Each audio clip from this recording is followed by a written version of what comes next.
4 ounces at a time or less, and you do it numerous times during the day until you've consumed your 16 total ounces. Very interesting. Remember I told you that I had 5 scientists or 5 guests on the broadcast in 2004? Well, one of them was Bill Cox, who was a world-renowned dowser. He just passed on last year.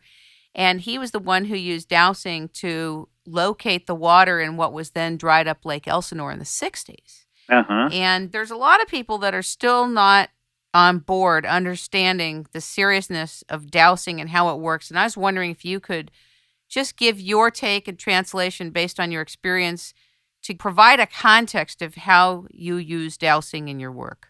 Well, surprisingly enough, I think that a good dowser, dealing in the field of activity that he or she dowses in, it may be water detection, subsurface in the earth, it could be in a health sense, but I have found that those people that have developed that capability are incredibly accurate. More so than your electronic equipment will be, or man-made detection equipment might be.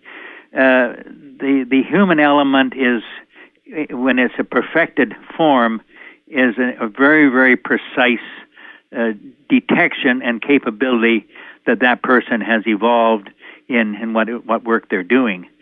Now, there's a lot of steps between learning and being that expert. And there's a lot of people that do it in one form or another, call it dowsing in one form or another, and they basically do not have the confidence that in their own work, and that's only to be expected.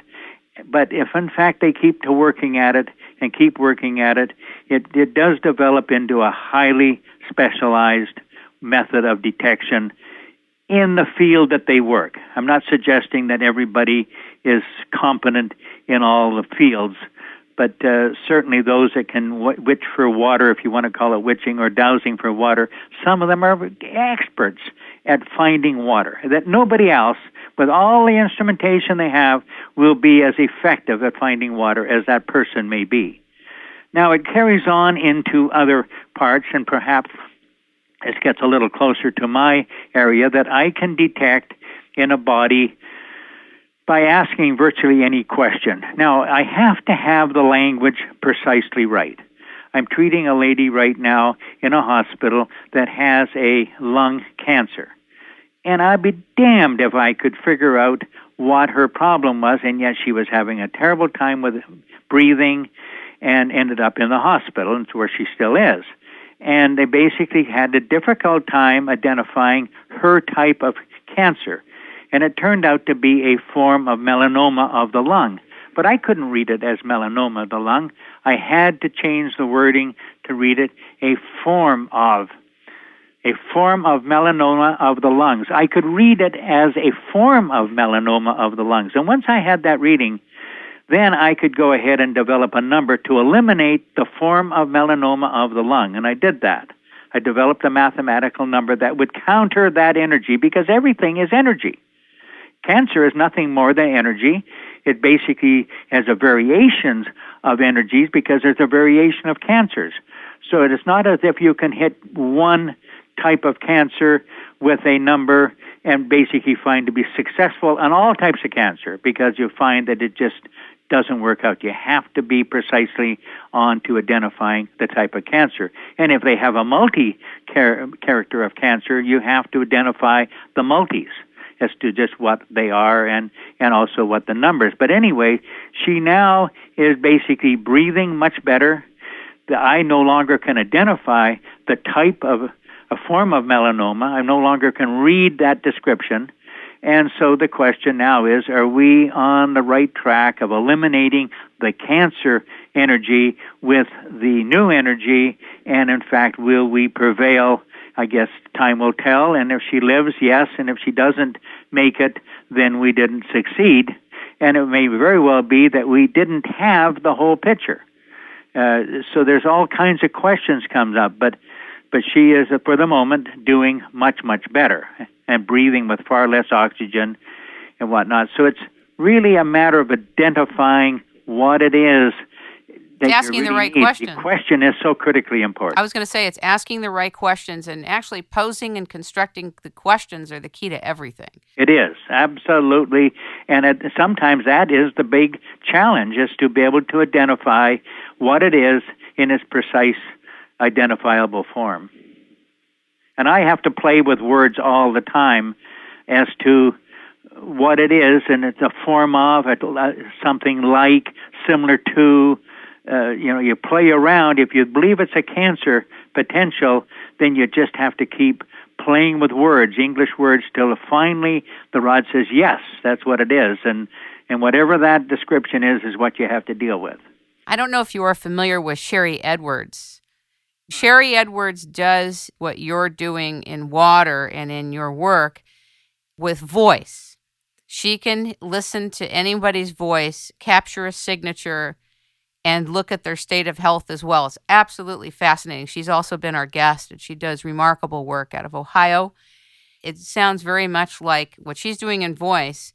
You're capturing with water, but you're working with the intent, which I think is fascinating too. Now, let's talk about how intent plays with numbers and the water, and or saying those numbers over and over and over to alter one's frequency of their health condition. Let's take someone who's very overfat.